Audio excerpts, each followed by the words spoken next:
ಬೆಂಗಳೂರಿನಿಂದ ಗದಗ್ ಬರುತ್ತಿದ್ದ KSRTC bus ಹೊತ್ತಿ ಉರಿದಿದೆ. ನಡು ರಸ್ತೆಯಲ್ಲಿ ಸ್ಲೀಪರ್ ಕೋಚ್ ಬಸ್ ಹೊತ್ತಿ ಉರಿದಿದ್ದು, ಚಾಲಕನ ಸಮಯ ಪ್ರಜ್ಞೆಯಿಂದ 17 ಜನ ಪ್ರಯಾಣಿಕರು ಪ್ರಾಣಾಪಾಯದಿಂದ ಪಾರಾಗಿದ್ದಾರೆ.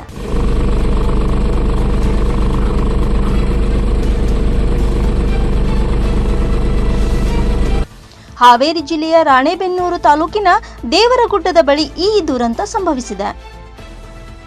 ಸ್ಥಳಕ್ಕೆ ಅಗ್ನಿಶಾಮಕ ದಳದ ಸಿಬ್ಬಂದಿ ದೌಡಾಯಿಸಿ ಬೆಂಕಿ ನಂದಿಸಿದ್ದಾರೆ.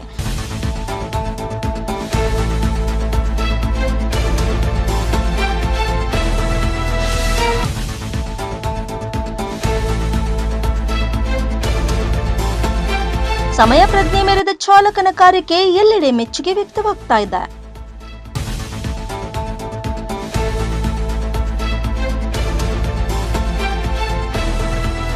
Eyes of News, Gadag.